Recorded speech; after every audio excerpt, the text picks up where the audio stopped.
Okay, we are live. And we currently are recording, so we're set, Mr. Jacobs.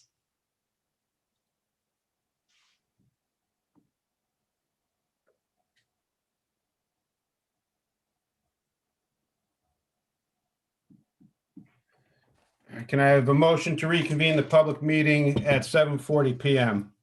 Make a motion. Second. All in favor? Aye. Aye. Can we stand and do the Pledge of Allegiance? Pledge allegiance to the flag of the United States of America, and to the republic for which it stands, one nation, under God, indivisible, with liberty and justice for all.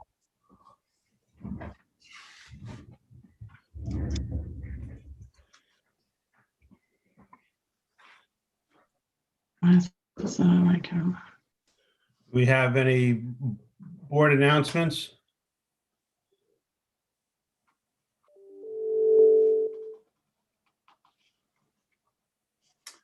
I don't see any board announcements. I have one announcement from, I shouldn't say from, with regard to the May budget vote. Along with the May budget vote, we have the board seats. And this year we have Mr. Henry's seat is coming up. His term is expiring. So as far as nominating petitions for the board seats, the annual budget and election of board members will take place on Tuesday, May 18th, 2021. On June 30th, 2021, the term of office expires for board member Thomas Henry. Nominating petitions will be available in the district clerk's office beginning Monday, March 1st, 2021. The number of signatures needed on a candidate's petition is 76. This represents 2% of last year's voting population. Petitions must be submitted to the office of the district clerk no later than 5 p.m. Eastern Standard Time on Monday, April 19th, 2021. For more information, contact Kathy Muscari at 845-680-1012.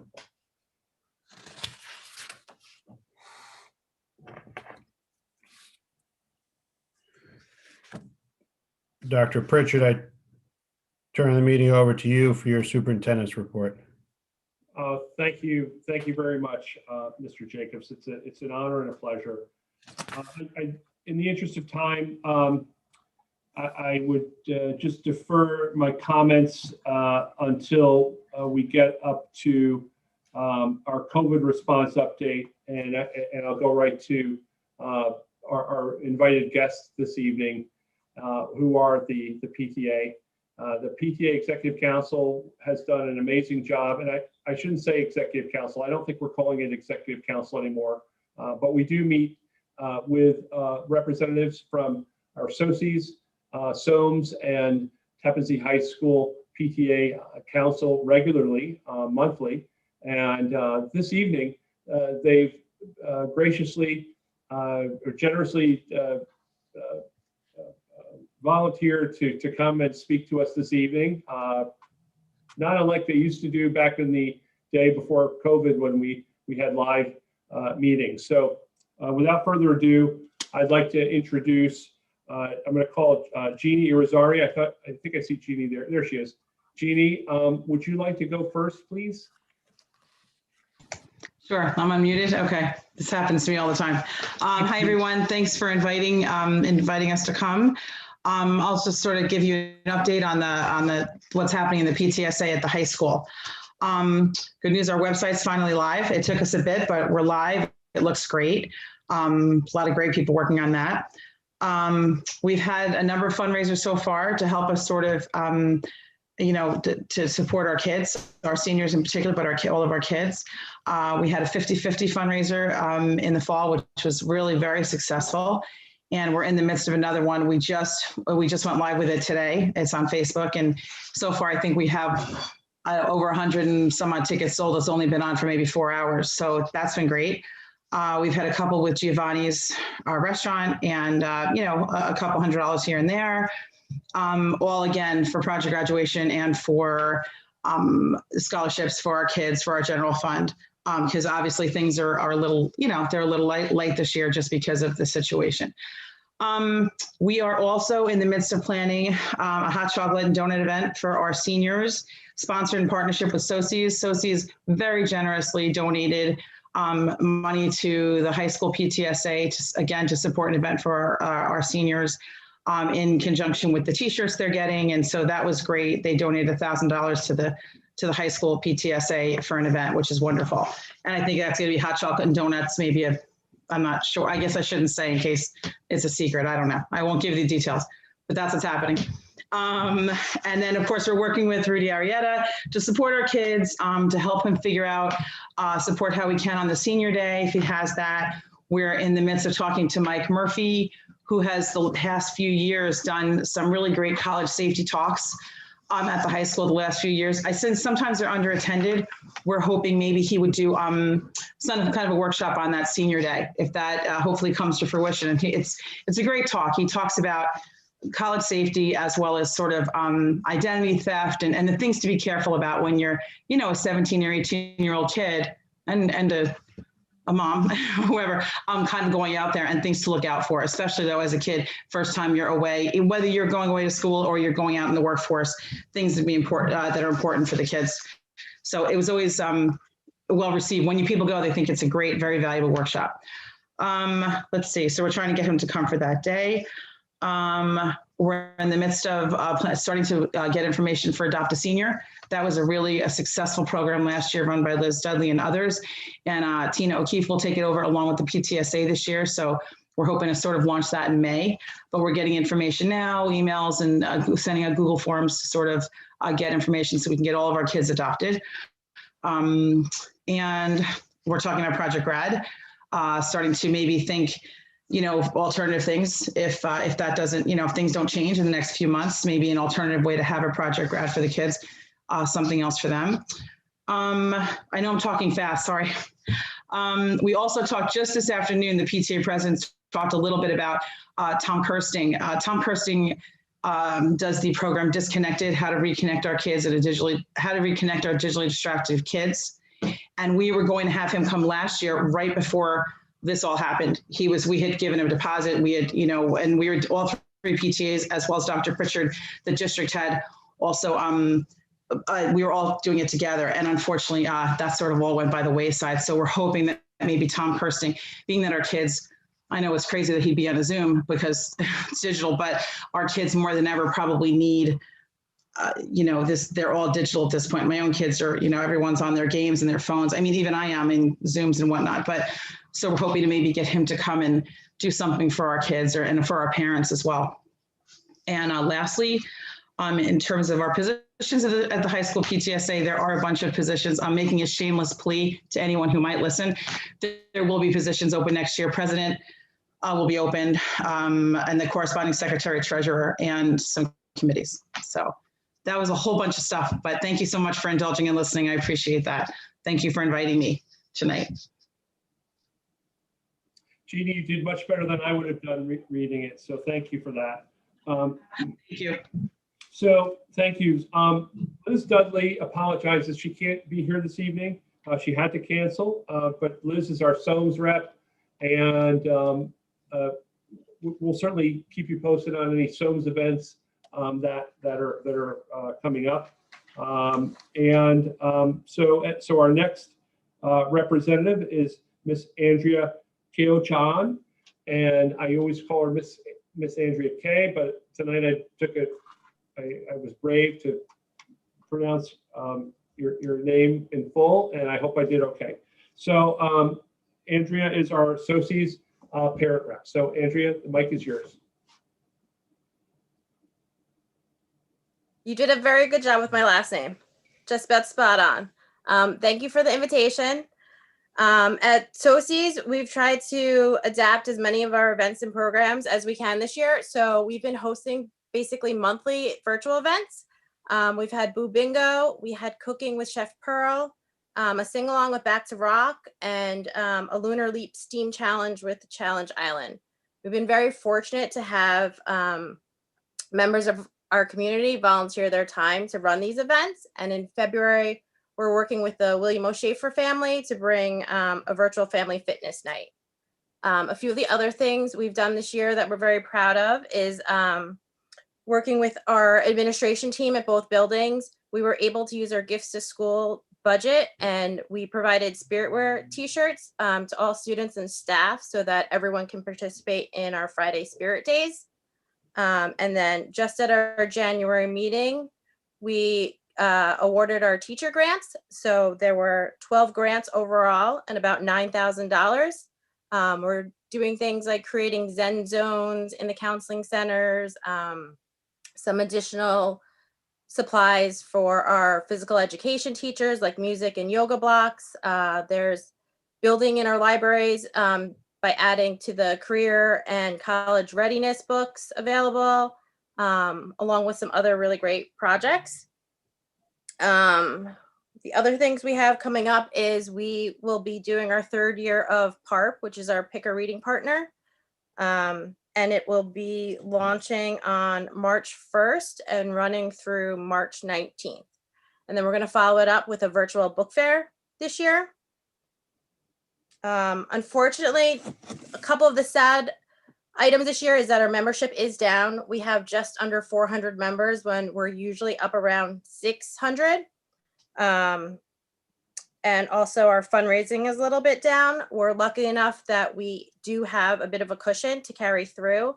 And then some of the events that we have lost this year, we're not gonna be able to sponsor our We the People event, which is usually in March, which is across the PTAs and a very nice cultural event. And we're also losing our biggest fundraiser of the year, which is our Ladies Night Out. So that's SOCI's in a nutshell.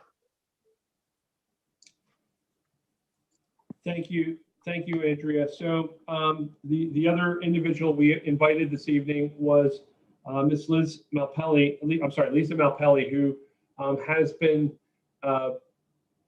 thankfully, she stepped up to take the helm at the TZ Red and White Club. But I don't see Lisa's link on there.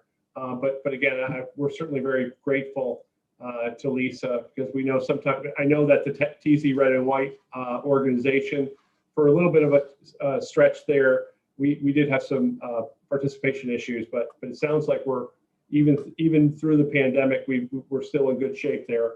I want to mention something, and neither Jeannie nor Andrea did mention this, but I know in speaking to Liz Dudley, there was some concern about communication. And that being that this pipeline between the Board of Education and the community, somehow, because we have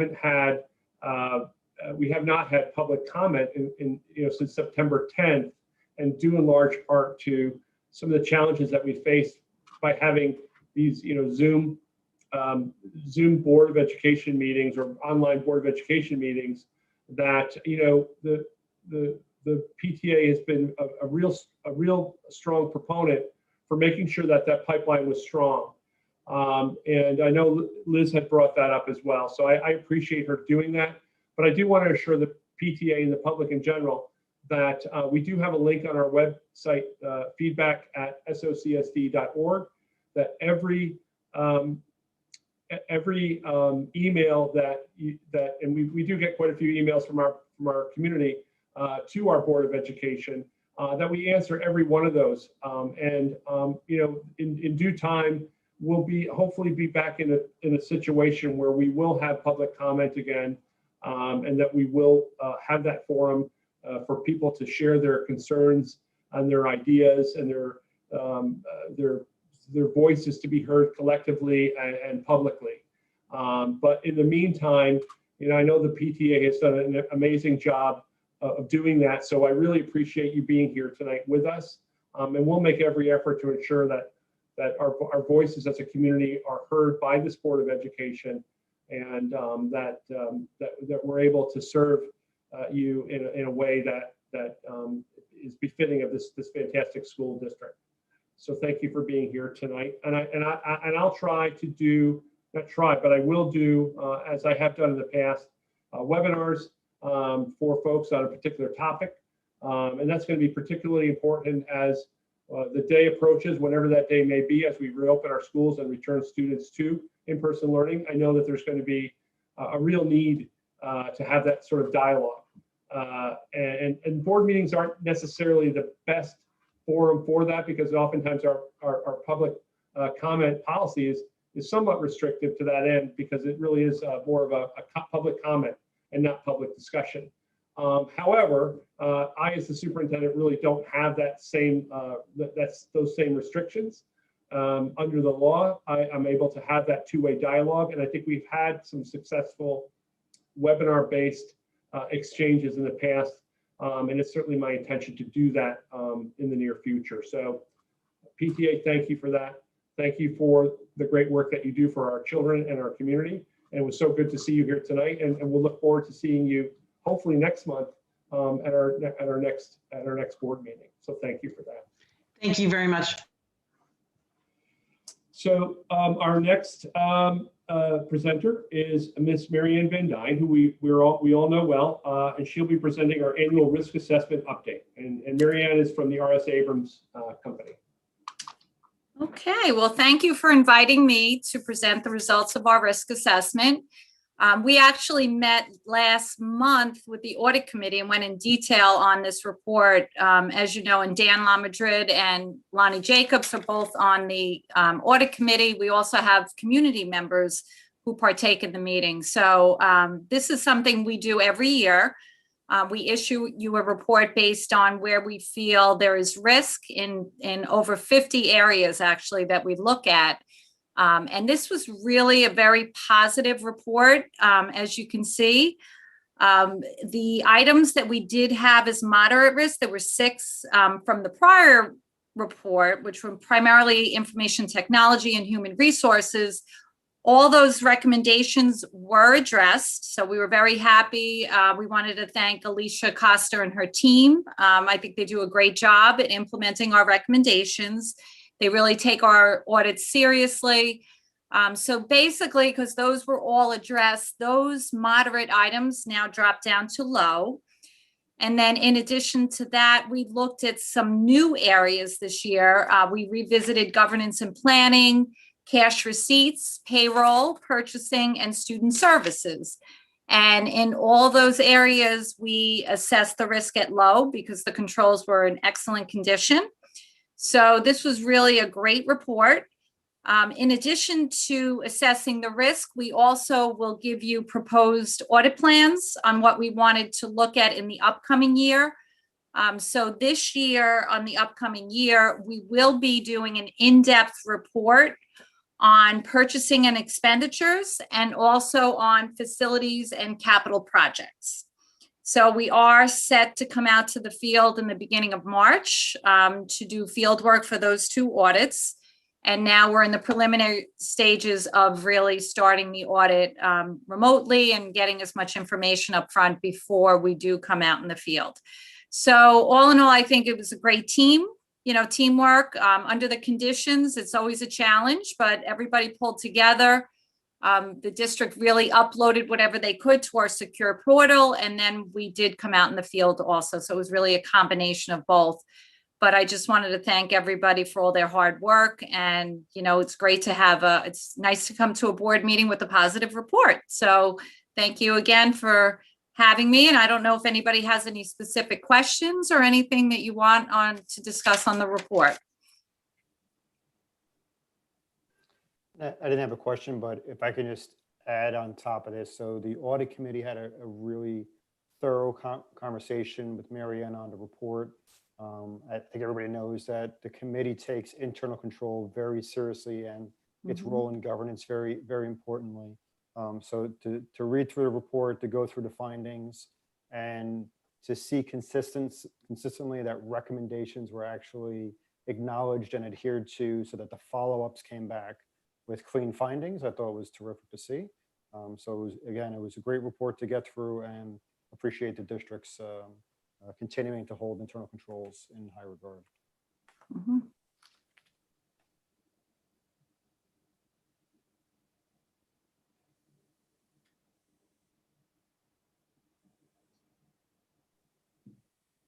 Are there any other board member comments about the report? No. No. I appreciate everybody's work towards, pulling the information together for the report, and making R.S. Abrams, work, under these conditions. It's a little bit challenging to do what we need to do. But, I appreciate the effort everybody made to compile the report as we're required to do. And as Mr. Lamadrid said, the audit committee went through it very, very, very thoroughly, and was pleased with the work. So just like to thank you for that. Okay. All right. Well, thank you once again for inviting me, and enjoy the rest of the board meeting. Thank you, Mary Ann. Thank you for all your work. We'll see you soon. All right, Alicia, see you soon. Take care.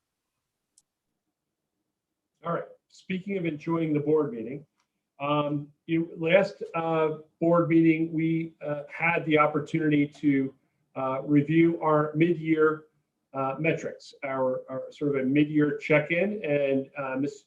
Jeannie Corcoran, who's our data specialist and director of data, she presented us with some metrics that we felt were a snapshot, certainly our balance sheet, as it were, as it relates to our performance. And we felt that the narrative really needed more, let's say, just a further discussion as it related to focus area D. Now, focus area D falls into the area of responsibility of Dr. Karen Tessick. Dr. Karen Tessick, I've asked her this evening to give us a presentation as it relates to student supports, which we know during this particular time is particularly critical. So we felt that it deserved its own presentation. And I asked Karen to pull this out so we could have a conversation and a discussion with the Board of Education, because many of you have seen the impact of this COVID-19 pandemic on our community, on our students, on our families, as it relates to many of the socio-economic considerations that cause folks to struggle. And we see that reflected daily in the lives of our children. So Karen, if you would kindly go ahead and start your presentation, and we're all very thankful for your work, the work that you've done on behalf of our children, and I know that this presentation will be something that we'll all take away a great deal from. So Karen, the floor is yours. Thank you, Dr. Pritchard, and thank you to the Board of Ed. As I was preparing for tonight's presentation, it hit me that bringing all of our support teams together under the umbrella of People Personnel Services really began 3 years ago under the leadership of Dr. Pritchard, and certainly with the approval support of the Board of Education in this community.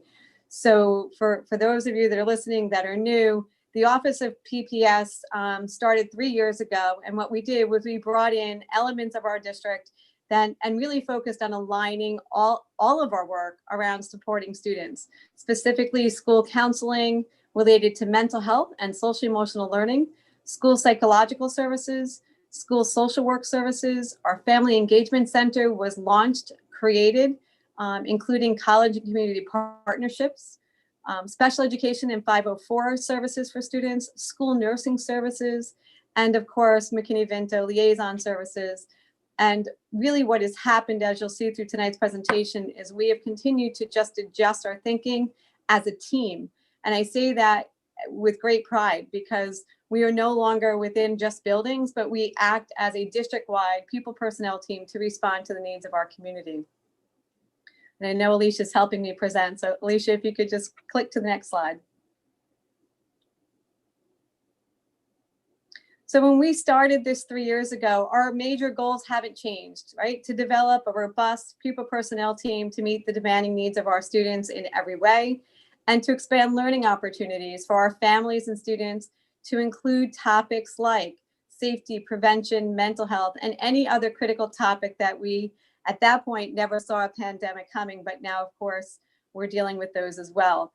In light of the pandemic, and in light of the acts of violence that our students and families have witnessed across our country related to racism and bigotry, we really put that as a critical lens in our PPS subcommittee work this summer to plan our reentry. And as such, we developed for each and every building an age-appropriate, trauma-informed reentry plan. Next slide. So what does a trauma-informed reentry plan look like? We started off this year really making every effort, every member of the school support team and the PPS team at large built a family assessment model and began opening lines of communication. This was a tremendous asset to our district. Being able to make sure that we had emails, cell phone numbers, work phone numbers, and various ways to communicate with our families, regardless of language barriers. That was a huge piece for us to start navigating and making sure that we were reaching all of our families. We kicked off the opening days of professional development for all our staff about trauma, and not just the definition of trauma, but what did we need our staff, everyone who works with our students, what did we need them to look for in our students? What were the symptoms? What are the signs to look for in a student who's showing anxiety or depression or some type of stress that we might not have seen had we not done that professional development? Sometimes it's a student who, you know, again, we were, especially at the secondary levels and at kindergarten, we were taking brand new students in every school. So getting to know students is critically important. And in this district, we've always taken great pride and went to great efforts to build relationships. This year, we needed to expedite the process to do so. From all of the efforts that were done, we were able to very early on, really by the end of September, identify students with what's called high risk scores. What makes up a risk score for a student? The information we garner back from students or family members, specifically anything related to a death in the family, hospitalization due to COVID. We had parents who, for work reasons, were not staying within the household because they were first responders. We had parents who were diagnosed with COVID and to keep their family safe, lived for several weeks outside of the home. That is trauma for any student, for any child to see or to go through. It can be fear-provoking. It can cause them to be angry. It can cause them to be sad. And so our team did an amazing job of making sure that our families were all connected to from a very, very early part of our year to say, how can we help? In addition to that, we really focused on this idea of continually teaching our students about self-regulation. Through the work of Dr. Kulat and the administrative team, the mood meter has been part of our district for years. Students are familiar with how to identify how they are feeling. What became interesting is how we did that in the hybrid model, but I'll come back to that in a bit. And we really looked at how do we communicate about pathways for support? What does that look like when a parent has a new incident or a new situation at home, or a student goes into a crisis? And did we do everything we could as a district, and more importantly, as the PPS team who's responsible for that support, to make sure that there was access to information 24 hours a day, 7 days a week, because of the world we are currently living in, especially under the pandemic. For the first time in our journey as a PPS team, we've always done case reviews as a student. So I'll meet with the middle school support team or the high school support team. What became challenging and very obvious throughout this year, however, using those critical lenses, is we needed to start looking at family case reviews. And a case review shouldn't seem like a bad term. It's just making sure that if something came out about an older brother or sister at the high school concerning needed help, support, a COVID outbreak in the house, that we made sure that the students in that family at all levels were also supported. And if there was certain families struggling, that we as a team, as an entire district team, responded to those families. So it really just proved itself to be beneficial to those families. So we were having one person call instead of 3 people if they have children across multiple buildings. Next slide. So what did we actually do? Well, we adjusted our plan a lot. We increased groups. And what are groups? We run counseling groups. Typically, they're in, they'll come in and we'll focus on social groups for our special education students who need to learn, say at the younger levels, how to make friends. For students who are diagnosed with autism, sometimes they'll have trouble reading our facial cues. And this is something we've always done. This year, however, because of the pandemic, we have opened up more groups. We've opened up just kind of lunch groups at the high school level where kids who are working remotely can actually sit and chat during their lunch period. Our 2 school psychologists have put out a tremendous amount of online groups for our high school students to engage in more social discourse with both the staff in their office as well as each other. We also increased class push-in lessons with regarding social emotional learning across the district. So yes, we've used the mood meter. However, the mood meter when you're home is very difficult. What we don't want to do is have a student hold up a sign. It shows that they're in a red zone, right? I mean, that's confidential in nature. So through the help of our Director of Technology and Jeannie Corcoran, and as well as the entire team, we launched something called the Pear Deck app, which runs in our Google Classroom and allows a teacher and any teacher throughout the day, and we do it several times a day, the opportunity to put up just a little app where a student can check where they are on the mood meter on this little line that we give them using the colors they're familiar with, so that we can identify if there's a student at home that's not in a good place. Once that data comes in, again, only the teacher sees it, no one else sees it. They can immediately alert the guidance counselor, the social workers, or school psychologist to reach out to that student at home, which was a game changer to make sure that if a student was feeling stressed at home and no one was present with that student, or a parent was home and working in a different room, that we could immediately react and support those students. We updated our help cards as well. This is a piece that we've done for about 5 years now. They used to be like palm cards, and on there is everything that you could imagine. The state put out specific resources for the pandemic. Our cards were updated to include that. We also increased our community partnerships, which was incredible this year. We've always had a great relationship in the Candle Center, both at our high school, and they've done counseling services across our district free of charge for our families. They continue to do so virtually. And we've also worked very closely with the Center for Safe Youth for a small pocket of our students who need that. However, this year, we've really partnered with the Rockland County Department of Mental Health, and we belong to a subgroup of that called the Child and Adolescent Work Group. And in this group, it brings across the social workers and all of the community agencies responsible for the mental health of our children and adolescents in this community. Their advocacy efforts resulted in Rockland County establishing something called the Child Care Team, which in the past would be under BERT, the Behavioral Emergency Response Team, which is the emergency number you can call if someone's in a mental health crisis. They'll meet you anywhere, they'll talk to you on the phone, and they can help parents and or children throughout a crisis if they're not in our school campus. What we did and what they did really, and I say that with great respect, is they advocated to have a team specifically trained to handle the youngest of our students and our adolescent students, so that they're not treated as adults. And to me, that just spoke worlds of where we came in this entire county. And certainly I know that there are people at the core of that from our community. When we assessed our families very early on, and I remember bringing this to Cabinet, Dr. Pritchard, Dr. Kulat, and Mr. Lloyd and Alicia, and saying, I need help. Our families are struggling with food insecurity. Well, we had always had families that fell under the Office of PPS as identified as homeless or impoverished. And we've had things in place for them. For the first time, that number shot up on us.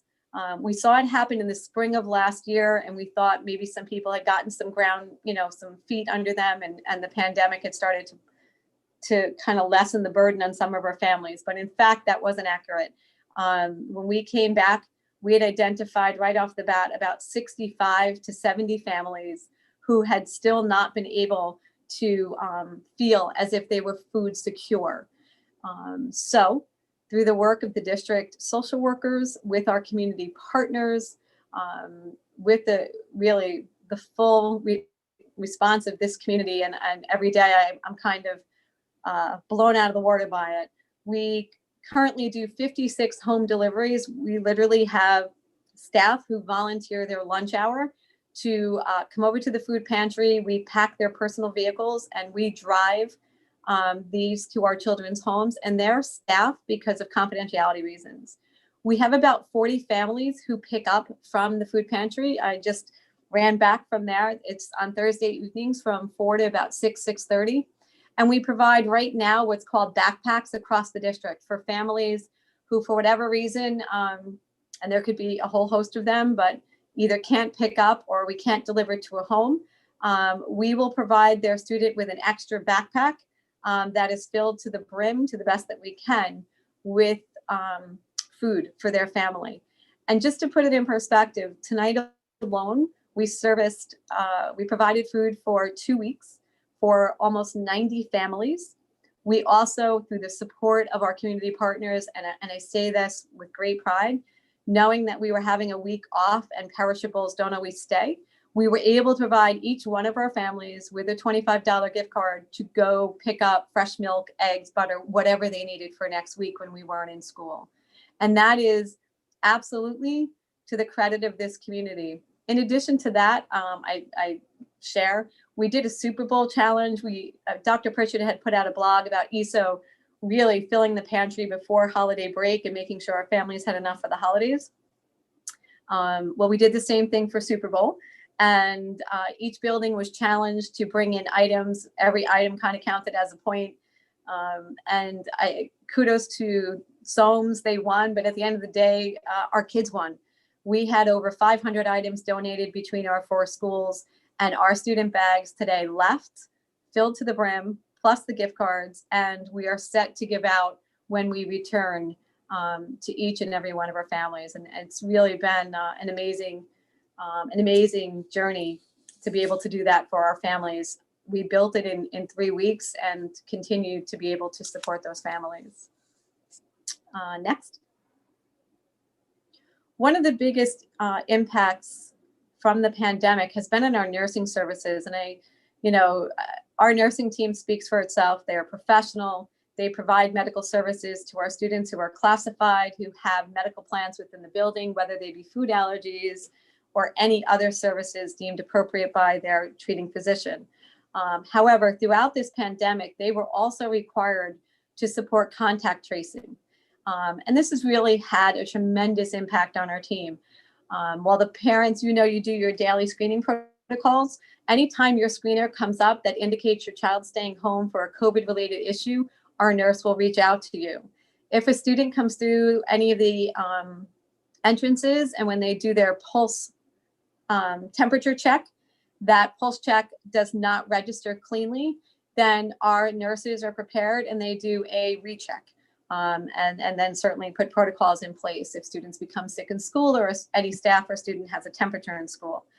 To date, I share with you that we're well over 1,000 individual calls. So in addition to their daily routines in caring for our students, we have had to do about 1,000 contact tracing calls related to the COVID cases in our district. Not just to notify them of exposure and read what we call the script, which is required, but to provide parent guidance about how to monitor for symptoms, to also investigate parental reasons for not including their child in the quarantine. Sometimes there is an error in an attendance where a student was actually pulled out of the classroom to run to an orthodontist appointment, and then he went right back. And so there was an assumption that he was in school that day, but actually wasn't in that period. And we do that for any time that the nurses help with that, any time that a parent is concerned. And then they act as the COVID positive case manager. So if a student is identified as COVID positive, Our nurses are aware of that. They put things into place across our PPS team, making sure that their confidentiality is protected, certainly that their HIPAA rights are protected. And to give you an example, this evening we delivered to a family who needed that done because the whole family was in quarantine. So that's the way the PPS team comes together, and it does include everybody from school counselors, school psychologists, social workers, our nursing services. And it's been an incredible year for our team. To think that we're 3 years old and being able to not only address the needs of this community and our students, but to do so in a way that really is supporting and advocating and changing when necessary on a dime to help each individual and family out. Next slide. So I just share the pictures. It's real. It is with gratitude that the PPS team is here, and I say kudos to Dr. Pritchard, the administrative team, and certainly the Board of Education in their willingness to bring this team together and to create a student support division here within our districts, so that we had a coherent team under one roof, so we could align services and develop the comprehensive developmental guidance plan, which is a requirement by New York State, which we did. We have outlined everything from mental health to social emotional learning benchmarks, and we continue to adjust curriculum within our health classes and within our push-ins from our counselors. And without that support, I do think that this would have been a much harder moment for our community. So it is with gratitude that I share this out with you this evening, and appreciate all that all of you have done to support our students and staff and our families navigate this difficult time. Thank you, Dr. Pritchard. Thank you, Dr. Tessick. Board of Education, do you have any questions for Dr. Tessick?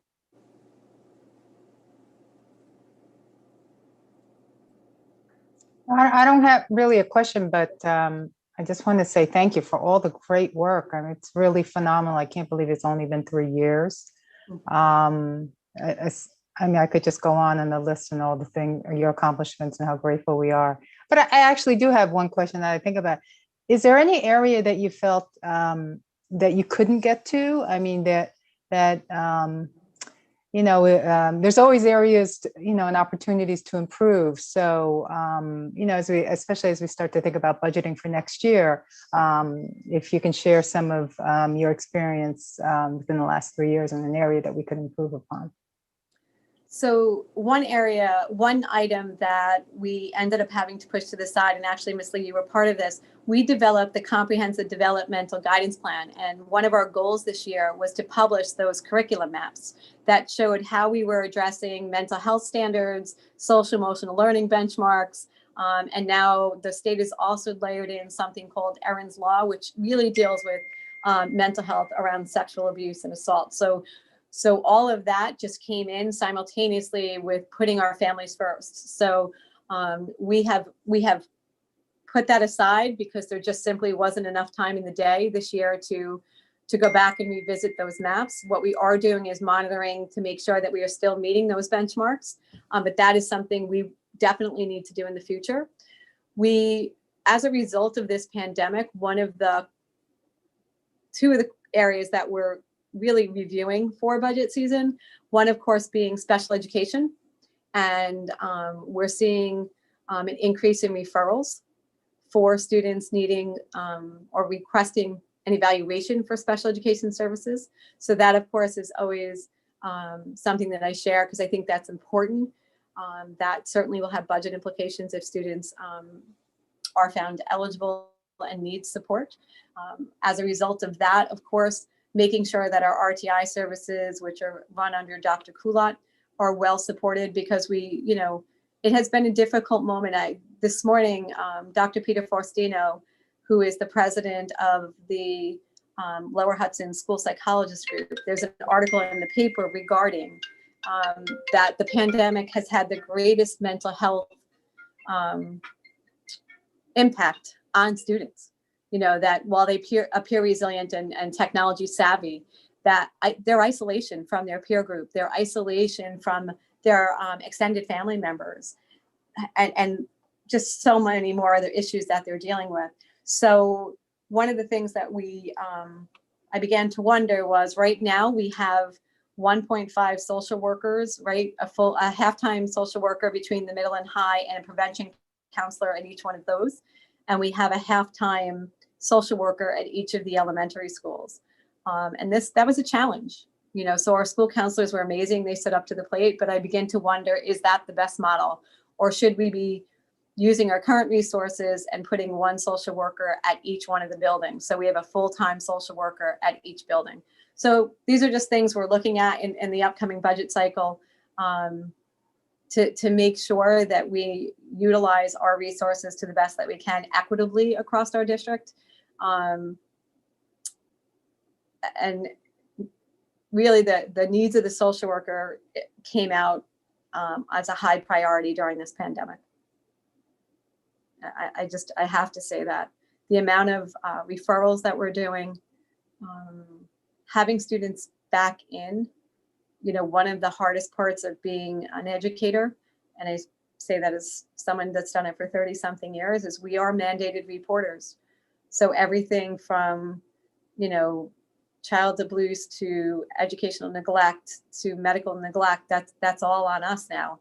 And so that's why partnering with the Rockland County Department of Mental Health and things like that has become really important. But this pandemic has really placed a great strain on a good number of our families in this community. And we're doing everything we can to support them, and we're engaging with our county resources to the best that we can. But that's something we just will continue to look at. Thank you.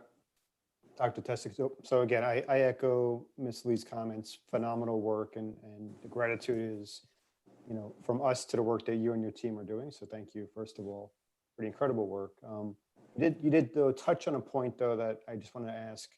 The topic of isolation, and you can't help but wonder, is it magnified given the current weather and where we are in the calendar, right? Obviously, this is almost a year now that we've been going through various quarantining, but now we're at the peak of a winter season. Students are not getting out as much. There's a lot of quarantine going on. I just question, is there more that we should be doing, and is there help that the board can be providing, especially in this type of time period when you've got, whether it's the typical cyclical nature of just, it's the winter time combined with the pandemic. So just want to offer that up as a question. Listen, absolutely, Mr. Leverage. Isolation is the hardest part of this. For students who are naturally shy, all the way up to those who are athletes, right? Their seasons have been cut. There's so many nuances to this. So one of the key pieces to this team is that reach out, and it's not easy. I mean, we're not one-on-one, we're not 1-on-10 as a team. I mean, we're our numbers are pretty high. So the good news with that has been our teachers have been amazing, and they're filling that gap right now, just like our coaches are filling that gap. One of the things that we've done, and I think PTA said it well, right? These idea of virtual social nights, they're wonderful, and they're filling a little bit of the void. But there's nothing like a pat on the back. There's nothing like a high five. Those are the pieces of the isolation that the kids are really starting to miss. And they'll, the middle school kids, when they are in here, I've been invited in to just see some of the classes. And one of the things one of them said to me is, you know what I miss? I'm like, what do you miss? They're like, I just miss high fiving my friends on the playground. Like, I know we're not supposed to do, so it's things like that. And so, I can't lie, I was thrilled today to see the quarantine restrictions start to come down. I worked with Alicia, John, and Bill to, make sure that COVID tracing is going to start now with our sports. I think as those layers unfold, we will have students who are going to have difficulty transitioning out of isolation. And that is a big concern of ours. We know we have some students who have done well academically, remotely. Part of that is they don't have the pressure of their peer group, and that's good in a way, but it's also detrimental to their growth as a young person to not be able to navigate the social cues within their peer group. So we definitely will have to handle that. One of the pieces that we bring to the table, and we've been looking at it for quite some time, is whether or not we need to look for a behaviorist to help with that, because those are targeted behaviors. So kudos to Dr. Lloyd. We've had this conversation, as we navigate future hires, looking for school psychologists who are BCBA's, board certified behavior analysis, having staff specifically trained to handle certain behaviors with regard to isolation and or social peers will be something that we will focus on given the opportunity to hire. Did that answer the question, Mr. Lemonwood? It did, thank you. Okay, thank you.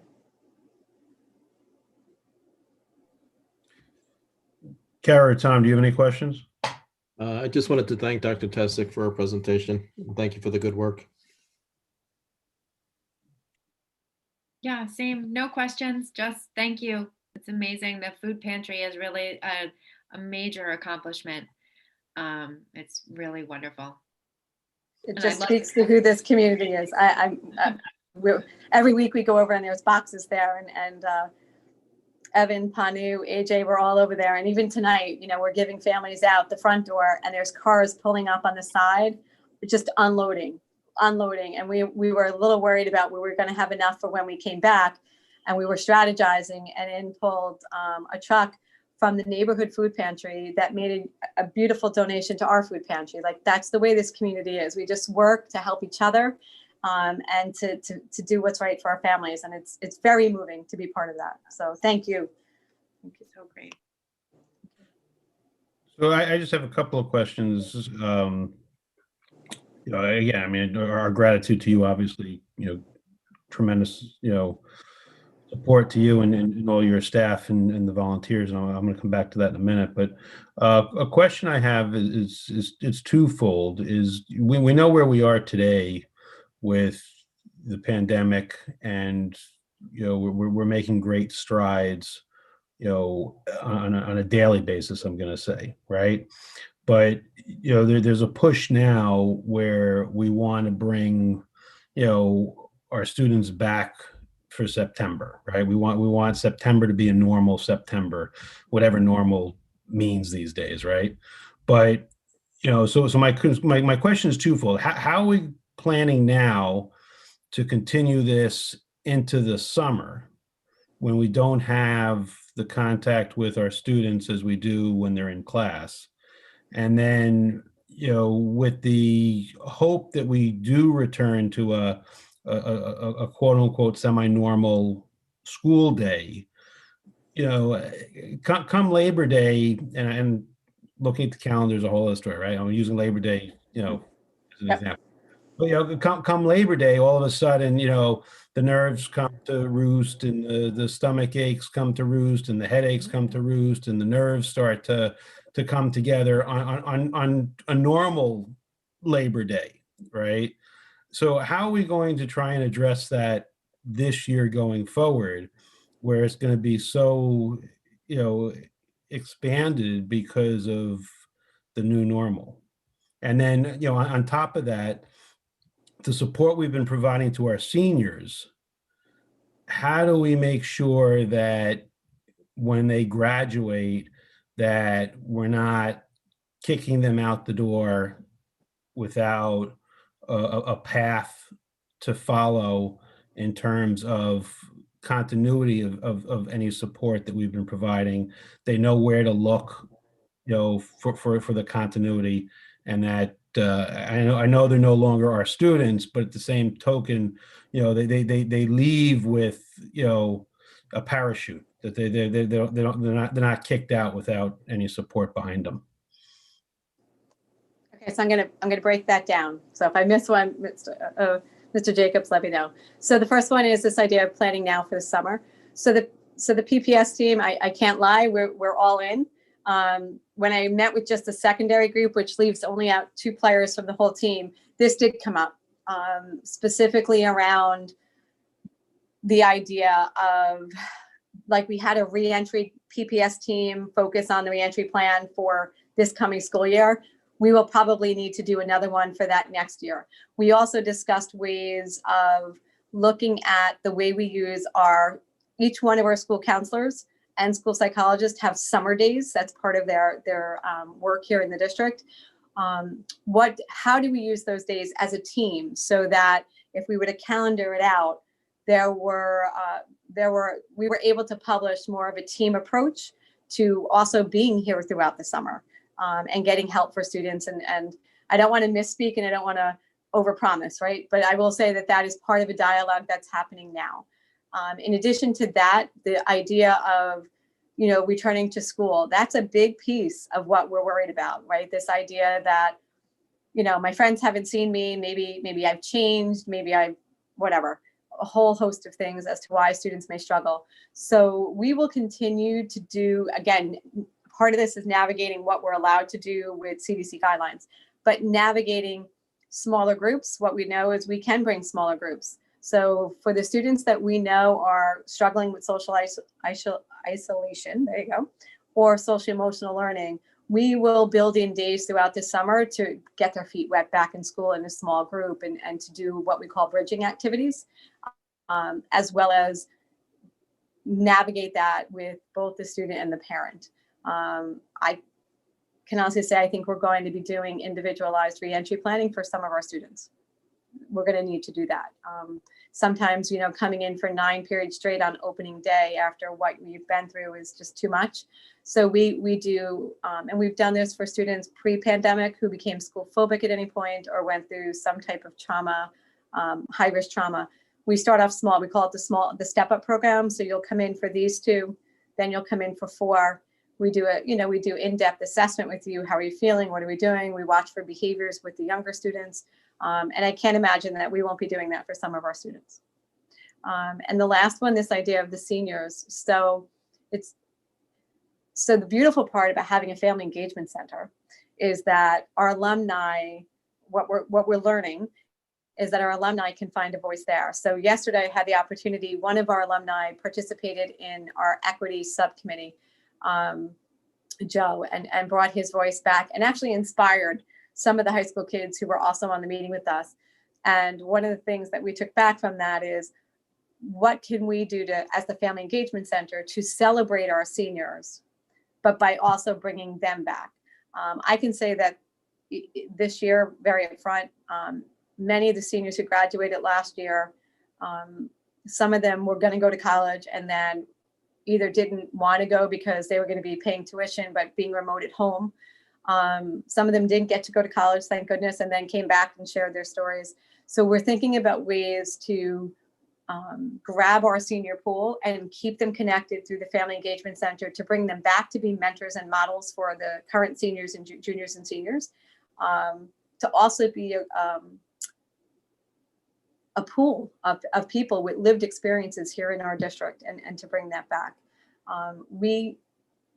I can't lie, full disclosure, like if we have an alumni that's struggling, unfortunately, we experienced the death in one of our smaller parts of our community several weeks ago. And when we reached out, it was 2 alumni that had lost someone dear to them. And we responded. There isn't a question. Our team volunteers for that. I mean, these are, whether you're a senior in high school or you're a freshman in college or a sophomore, you went through us, you're part of our family and our community. And so actually the mom had reached out and got connected, and our school counseling team responded to help that individual out. And I think the more we do that and the more we stay connected, my hope is that whether they're seniors in high school or freshmen or sophomores, as long as they still want to be part of our community, we welcome them to do that, and we'll continue to build pathways to do that. Thank you. Then the other question I have is more to Dr. Pritchard.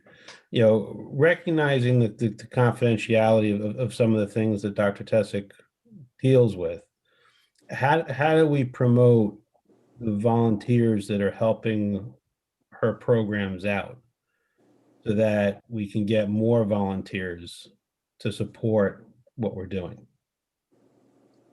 So much of the much of the community outreach that we've done in terms of volunteers, I think we're talking about, are we talking about student volunteers, community service volunteer opportunities, or are we talking about community partners? I'm talking about staff to help Dr. Tessik's effort. That, you know, she has a small nucleus of staff that I know is doing the best they can with their own lives and their own personal constraints, but they feel for our community, and they want to support our community. And the question is, how do we get more of our staff to, assist and volunteer to further the cause? So I absolutely understand the question, Mr. Jacobs. So where we're at now, essentially, Dr. Tessik has I think through her own just through her own initiative has gone out to folks here in the central office or folks out in buildings. She certainly has relationships over the course of her many years having worked here, which from my perspective was why she was the ideal candidate or the ideal person for that job, not just internally with internal stakeholders, but external as well. But Karen's relationships aside, I would say that the best venue for promoting that would be through our principals, because again, I think at least in terms of the building level perspective, we want to think that our principals really are able to be sort of had that perspective on their own individual communities, with the sort of the unique needs that are associated with those particular folks. I want to say also, if you can remember back to, it may have been a few years back, but one of the things that I said when we were developing budgets in the past were at one point in time, we had one social worker for the entire district. And of course, that person is not a volunteer. But that one particular social worker, a K through 12 district-wide social worker, with the demands of, certainly the caseload as it relates to preparing paperwork, et cetera, that individual wasn't necessarily doing the field work that he or she needed to be doing, just because they were so bound by some of the bureaucratic responsibilities of that job. So one of the things that I had pitched was having a social worker in each building. Now, as we've evolved and as that department, under Dr. Tessik's leadership, saw different opportunities and how to uniquely deploy those social workers, we really, instead of going we actually put the two district-wide social workers in having a zone of responsibility in two buildings each, as well as having two certified social workers who are prevention counselors. So to a certain degree that they were deployed in a way that we got the most optimal coverage. And I think that was something that evolved over time. So those individuals, I think, have that unique perspective in their zones of influence to host or to promote, the different volunteer opportunities, as I think that they could see. So I think we want to do it sort of at the building level, but definitely use our social workers, and maybe we bring that back to PPS to maybe identify the needs first, and then as I say, possibly use the social workers that we have to develop a cadre of volunteers within their zone of influence. And I think a great example of that, obviously, was the food delivery that was set up. And again, that was a more centralized. But I think if we were to sort of break down that work, that task organization vis-a-vis the social workers, I think that would be the best way to proceed. We haven't necessarily done that. But I think that would be the way I would envision us, moving forward to recruit, as I say, volunteers to do that type of work. So rather than having one central focus through caring. without a doubt, we need to see how we can provide, additional volunteer support for Dr. Tessick's efforts, because, there's a group of them now that we want to demonstrate the support of their efforts. At the same token, we don't want them to burn out. Right. Right. And then we can't sustain what we're doing. So, we need to all be in this together, is what I'm saying. We all need to pitch in and help out. So if it starts with the building principals, if it starts with the cadre of social workers, but we all need to have this, communication amongst our staff that we support what we're doing, because it's obviously recognized, it's obviously appreciated, and unfortunately, it's obviously needed. Mr. Jacobs, let me get my head around that conceptually. And again, I'm just sort of shooting from the hip as a basis to answer your question. So I want to put some more thought into that. And I know that Dr. Tessick and I can develop a strategy for doing just that. So how about we do that? Karen, you and I will sit down and formulate a plan to develop that. I got to believe that there's more people that are willing and able to do that work than we probably could even imagine. So we'll get on that for sure. So just, thank you, Dr. Pritchard and Mr. Jacobs. Just to give you an update, and I didn't include it in this presentation, so I didn't want to add something there. But as a result of a conversation with Dr. Pritchard earlier this week, I followed up with meeting with the core team that you're referring to at the food pantry, and a little bit of exhaustion after, several months of this, especially with the delivery team who's been at it now for almost a year. And one of the pieces that we're playing that started today with the help of Rich Needhart at the high school is reaching out to the clubs at the high school. While Thursday nights are confidential, we've built a system that no confidential information about any student really resides within the food pantry walls. It resides here within my office only. And so we've been able to, and he started today, to figure out ways. For example, the packaging of the family bags is a huge lift for many people that are on staff during the day. So one of the things we're looking at is whether or not clubs can go over on a Wednesday evening. We will train the club advisor, and we also have FEC ambassadors that are fully trained, as well as volunteers. And so that we could start to phase in other adult volunteers as well as student volunteers on a Wednesday evening to help alleviate the lift of the core team on Thursdays. So that's just one example. And Bob and I had talked about that, or Dr. Pritchard and I had talked about that idea of making sure that that was still within our COVID guidelines and safe. And we did, and Rich Needhart and the team at the high school was very open to that, as well as working with us to pay gratitude to our community supports in the upcoming months. So I'll give you an update on those two things as of this week.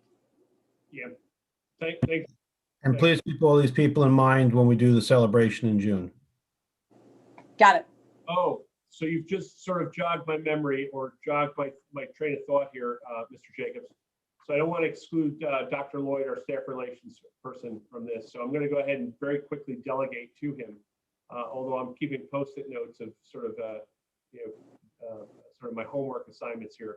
But I think I know Dr. Lloyd does manage the sort of our volunteer effort, because let's say when any volunteers that we have working in schools, they have to be, have certainly external volunteers have to have certain clearance. But I think what we can do is we'll look to develop that as a function of his office, not just external volunteers or unpaid volunteers such as yourselves, board members, but also internal volunteers. I suspect that at this point in time, we haven't really formalized that structure, but as we're thinking out loud and we're creating a brainstorming effort here, a bulletin board for volunteer opportunities, that certainly we can have postings. Certainly we have postings for paid opportunities through that office.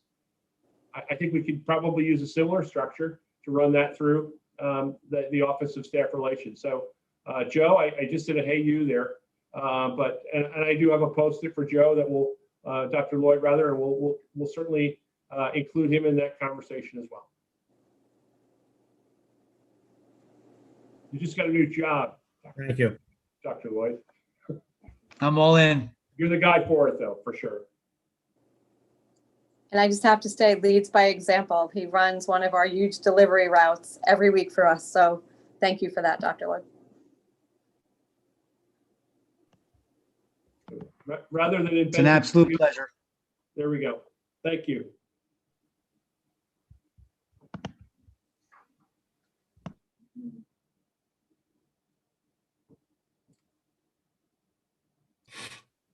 All right, so Mr. Jacobson, Superintendent School, they teach us to count to 5 after the last person has spoken before we decide to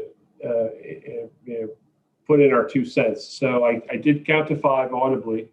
And if there are no other questions, if you'll permit me to say, Dr. Tessick, again, I want to echo the sentiments of the board and say that, I know when we initially established this function, a lot of it had to do with feedback that I had gotten from the Board of Education and some of their strategic vision. Some of the folks who've been on the board a while did notice that there were some gaps that needed to be addressed. So I want to say that they were able to bring to my attention many of the things that they had wanted to see implemented as part of a strategic oversight. So the board was very critical in that sense. From an operational perspective, there were days where I thought to myself, gee, I wish I had somebody district-wide that could could treat the district like Dr. Tessick treats her building as a principal. So we really did scale we scaled that up to a more of a district-wide function because we knew your connectivity, your caring demeanor, your love for students. And that's something that I know you've taken with you from sort of that building level perspective, and you have scaled it to a much larger district-wide function. And we're obviously seeing that in ways that we never could have dreamed. And I, for one, am very impressed with the work that you and your team have done. And I could go on, but I won't. But thank you very much for that very thoughtful presentation. And I know it was really just you and I. We all know. It really is just the tip of the iceberg because daily things come up in any facet of human services. It's so very difficult to predict what's going to happen next. Certainly you've responded and provided interventions to families and kids that really have needed it. And for that, I'm very thankful. So we never could have predicted this pandemic, but boy, I'm sure glad we got really lucky in terms of providence and being able to provide, some much needed resources to our families who are currently in crisis and keeping them afloat during some really tough times now. So kudos to you and your staff. Dr. Pritchard, if I could just add Sure, Dr. Kula. Just outstanding presentation. So impressed with all the work that you have done with your team. You started, as you said, a couple years ago, and despite the pandemic, you were doing amazing things prior to that, and it was fortunate that we were in a position to have you and your team in place when this all came to be, and we'll look forward to continuing to see great things to come. But thank you. Thank you, Ron. This is not how we always talk to each other in cabinet meetings, just so you know. But this is nice. It's good for me to see this. All right. Let's go. We're pretty friendly with each other, actually. What's that? Dr. Lloyd, we are recording. Pretty friendly with each other. I would agree. That has a lot to do with Dr. Lloyd as staff relations too. He keeps everybody. It's been very therapeutic having Dr. Lloyd aboard as well. All right. So thank you, folks. So this evening, I just would like to tie this up. I only have 3 slides. I think it's important to do a quick check-in as to where we are at with regard to some of the demands, much needed demands, relevant, viable demands that our students return to in-person learning as we are able to make those accommodations. Because as many of us, I won't say many, as all of us would probably agree, that there really is no substitute for in-person learning, not only from a social, from an academic achievement perspective, but also from a social, emotional perspective. And we've talked about that at great length this evening. So let me see if I can tie some of this up. The other piece is obviously our community relations perspective. And I know that you as a Board of Education are in great demand, great public demand. I know that there have been many folks who have wanted to reach out to you. You're an important resource to this community, for our community in this very difficult time. And I know that your accessibility, and you are very accessible as a board, has been very important to folks. You're a bit of a lifeline, whether you know it or not, because while they, while oftentimes our families will address me in their outreach through our online resources, they always address me and you, dear Dr. Pritchard and Board of Education.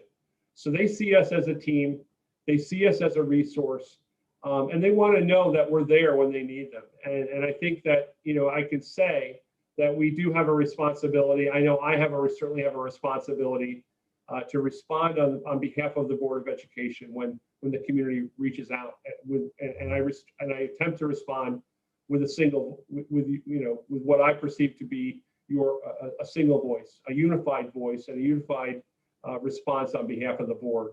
And I know you've all seen many of these sort of these emails, as well as communications you've had with folks in and around the community. And many of the requests that we've heard are from folks about when are we going to return to in-person learning, and some folks, I would say most of our families really do believe that this is something that's very important to them, and there really is a great demand for that. And we also want to be able to balance safety as well as that the need to get kids back into classrooms. So we're starting to have those conversations. Mrs. Coster, next slide, please. Mrs. Coster, thank you. So we've been meeting with some key internal stakeholders over the past few weeks.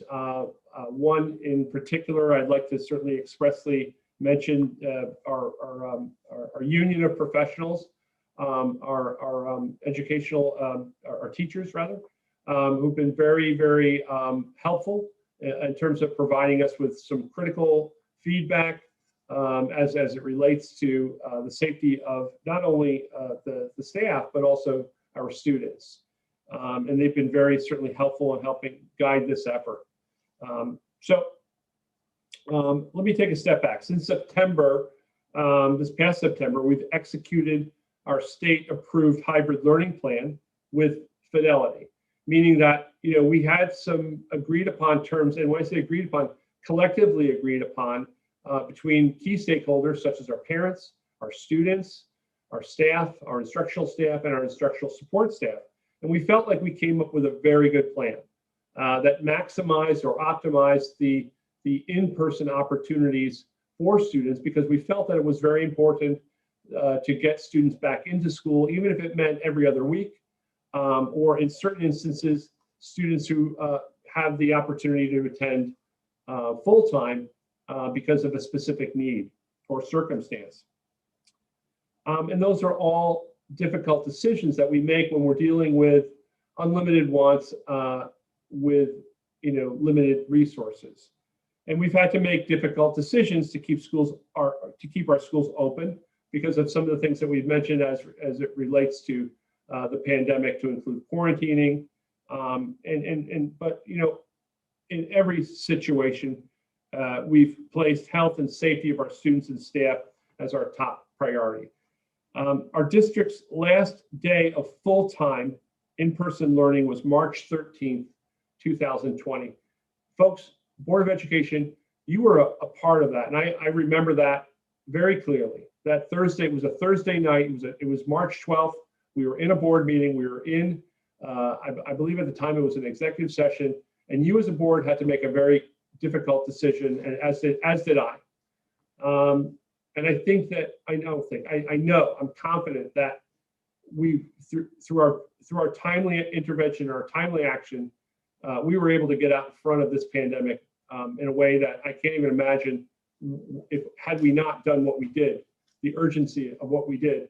I can't even imagine what the outcome would have been from a safety standpoint. So I thank you for that. Recently, as restaurants, sports, and other activities in our New York State have been allowed to resume operation, albeit on a limited basis, school leaders across our region have been discussing ways to safely return our students to school full time.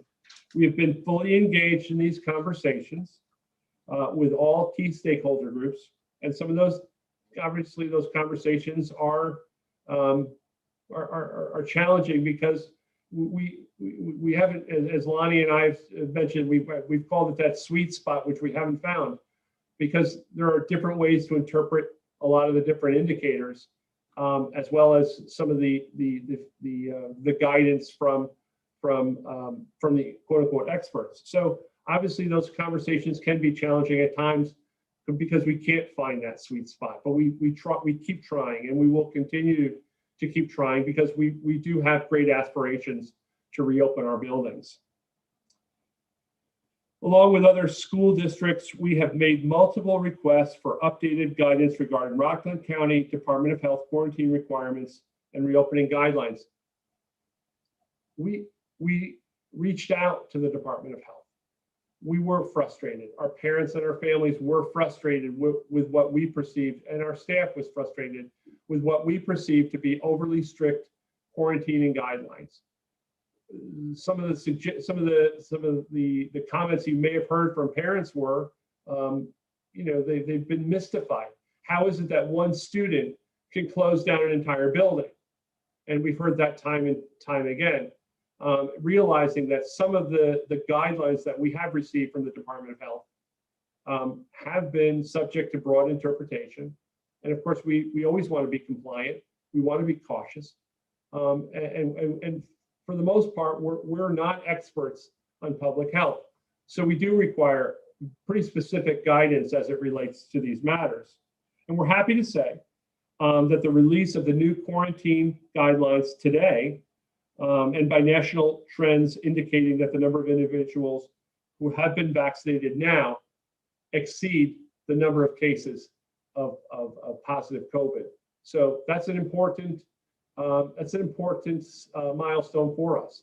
And to the credit of our staff, we've aggressively got in line to roll up our sleeves and get our vaccines, to the point where I can say that our staff leads the county in terms of percentage of folks who have been vaccinated. And I think that's a testament to their ability and to their desire to get in the classroom and to stay in the classroom and do the great work that we do.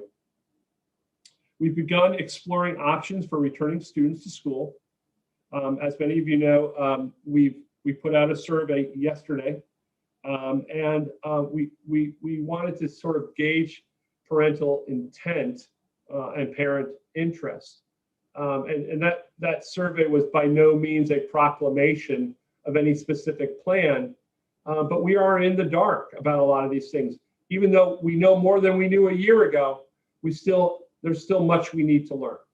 And we figure asking our community, because we don't want them to feel like their voices aren't heard right now. And I think we've heard that the frustration that through their own isolation and through their own hardship that they've been experiencing in their personal lives, the last thing we want is for our families, the people whom we support, to feel like we're not listening.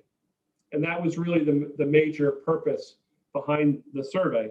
And I think we will be in a position where we will learn a great deal from them, as well as learning from our teachers and our instructional staff, as well as the people who support them, because our teachers really are our frontline heroes doing this work. So certainly their input is very important as well. And we've heard a lot from them recently as well in terms of what they envision. So we're proud of them and the work that they do, but also we value their opinions as well. So there's a couple of key milestone dates that you see up on your screen. February 10th through February 13th. As I mentioned, we feel as if any opportunity, really our priorities are centered on our little ones. From the perspective of many of them really haven't had that many years or that many experiences in person, particularly our kindergartners, whose year was cut short last year. We have 5-year-olds with iPads. Kindergartners, 5-year-olds tend not to be self-directed learners. They need a lot of support. And the support that we feel our staff can provide them in person far exceeds the supports they may have at home, because it would be challenging for any parent to do that work with their little ones. So we really wanted to focus on our kindergarten through 5 students, especially our kindergartners. And we envisioned this idea that if there were a way, even with our own existing hybrid model, considering the space requirements of the sort of the 6-foot guidelines that the New York State Department of Health has suggested. We wanted to get a sense, because space is limited, and we want to make sure that we're able to provide as many in-person opportunities for that high priority group as possible, while keeping everybody safe. So we wanted to determine what the interests were from our community, and we put out a quick survey. We'll have the results of those, the survey on February 22nd.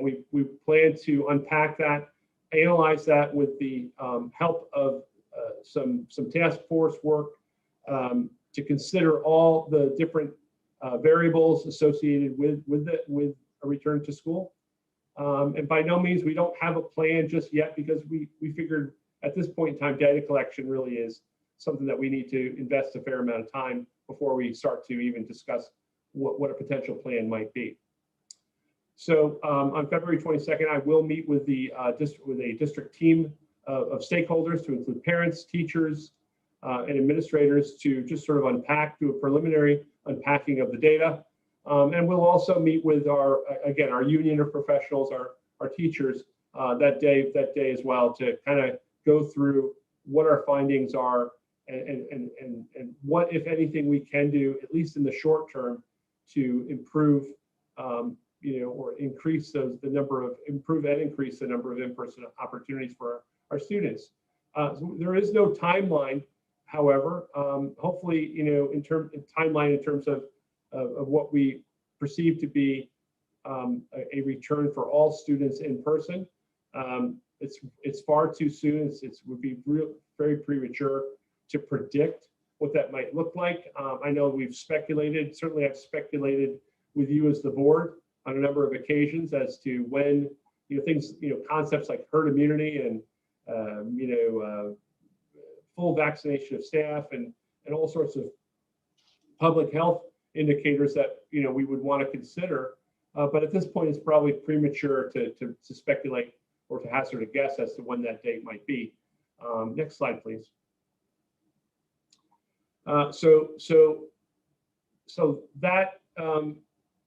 that particular work, at least in the very near term, is our most important work. It's our mission. Our mission is to educate and inspire our students through academic processes, while attempting to provide them with a safe and secure environment that promotes social and emotional growth. And And that's our primary mission. But subordinate to that and supporting of that are some of the extracurricular activities and co-curricular activities that are an important component of school life.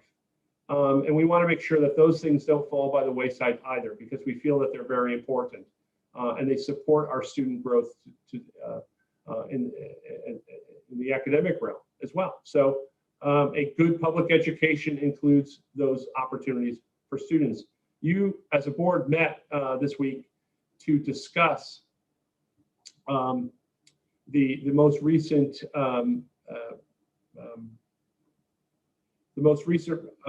information that and guidance that we've received from the state of New York as it relates to participation in interscholastic sports. I know there's been a great push to resume participation in interscholastic sports by our young scholar athletes, and that we feel is a.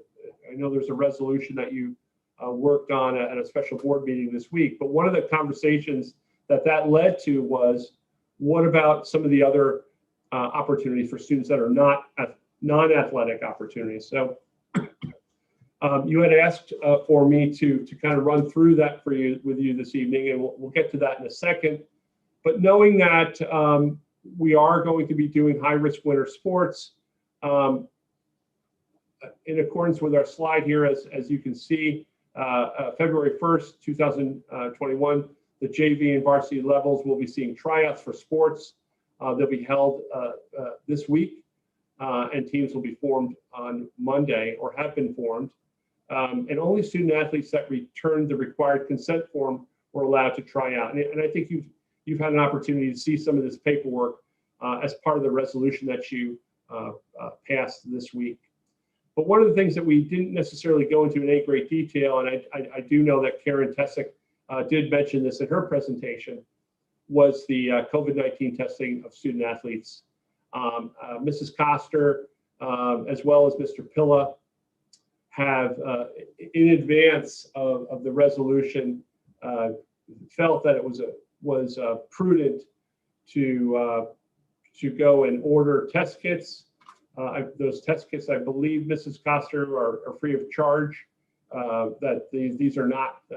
This is not going to create any sort of undue burden on the district or any of our athletes. It's an abridged season, and the season will end on March 14th. So it was important to put that together. I know that Mr. Pilla is also working on providing some additional safeguards.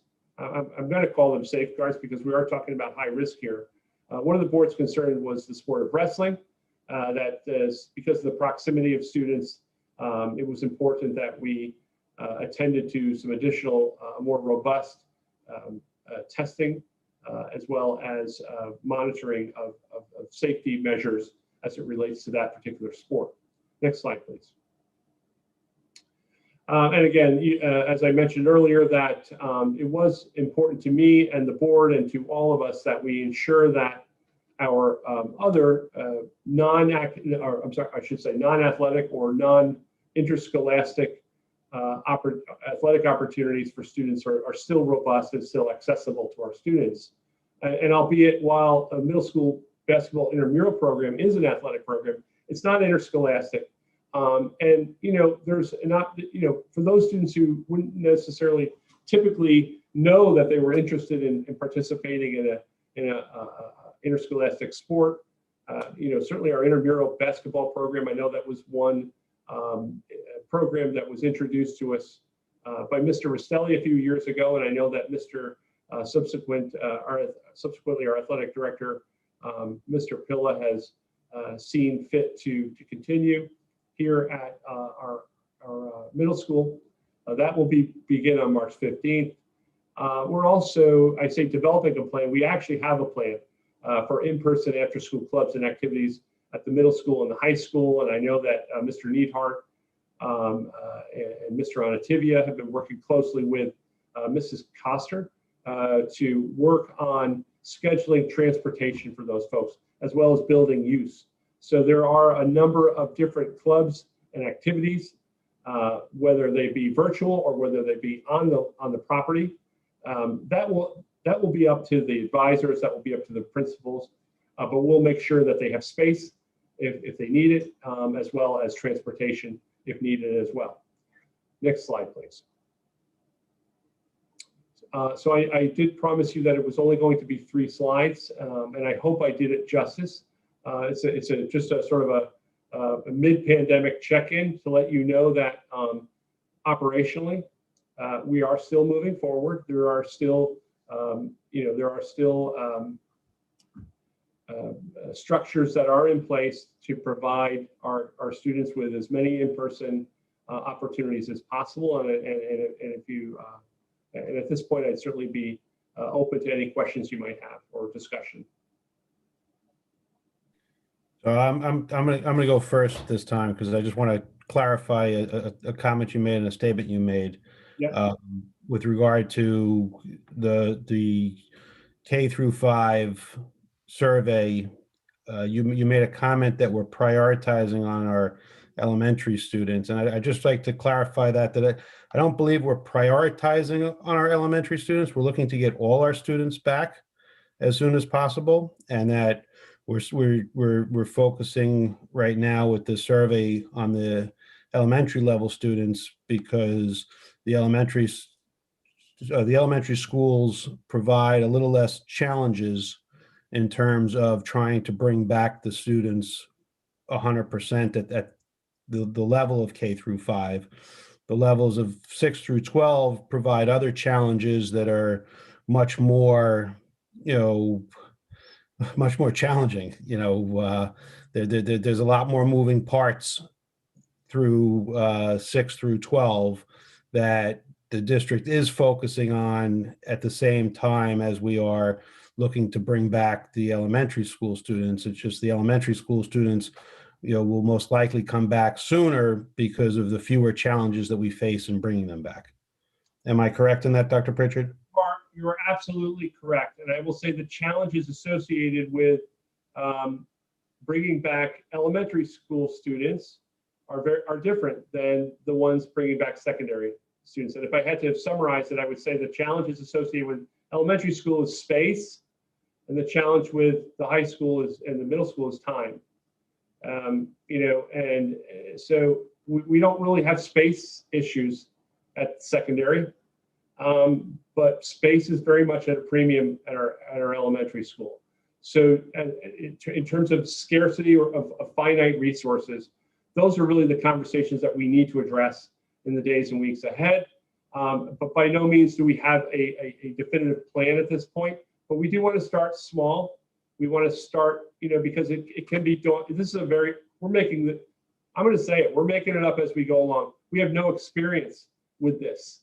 And I've heard this phrase time and again from many of my colleagues here in the district, as well as in other districts. We really are doing the best we can with what we know. And we really do have 1 year's worth of experience under our belt. But the truth of the matter is that we are inventing this. We've never had to return from a pandemic.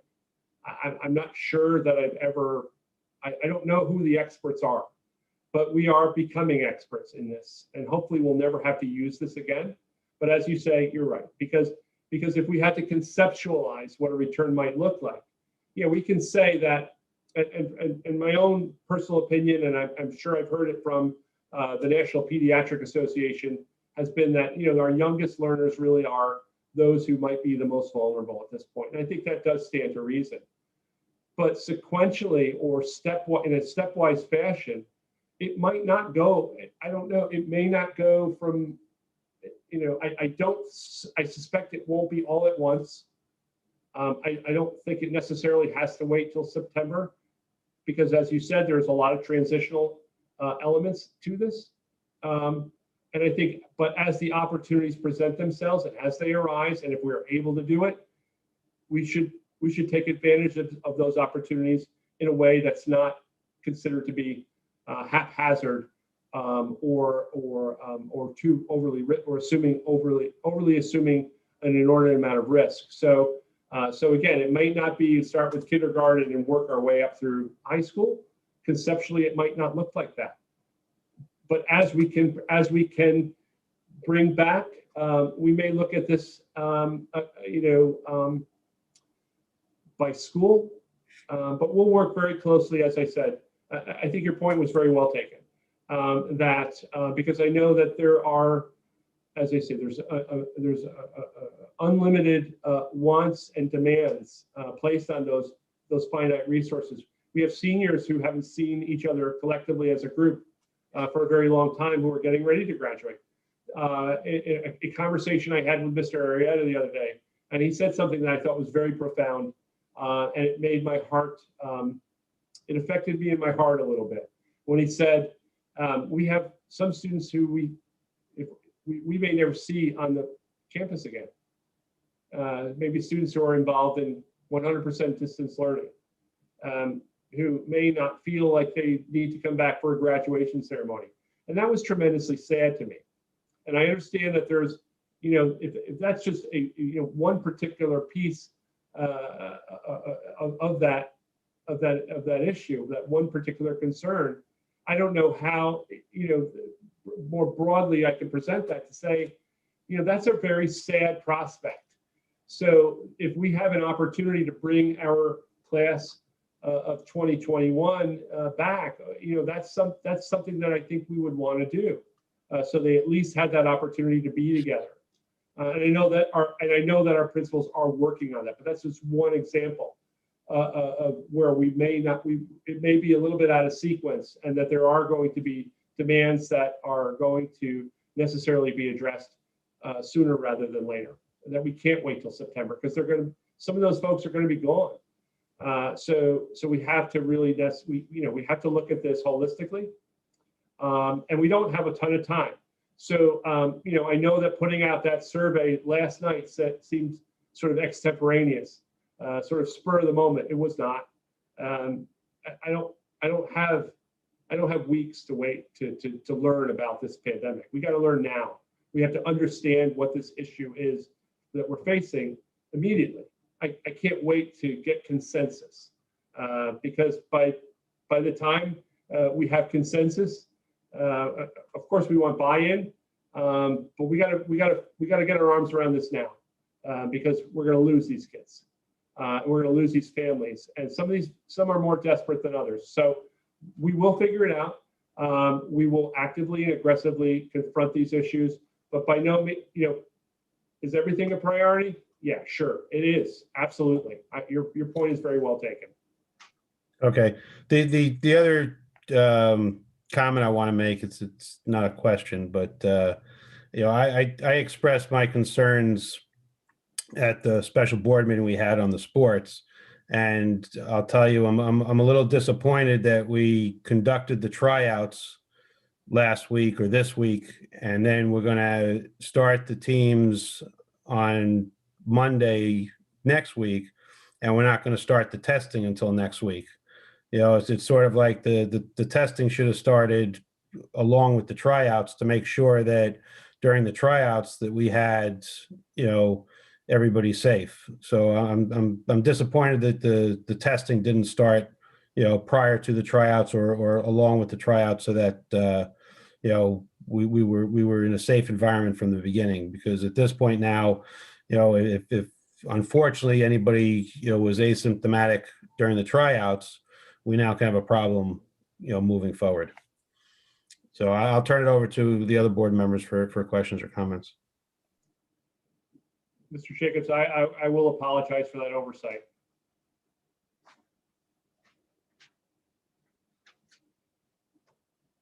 Do any other board members have any questions or comments? Dr. Stepanian.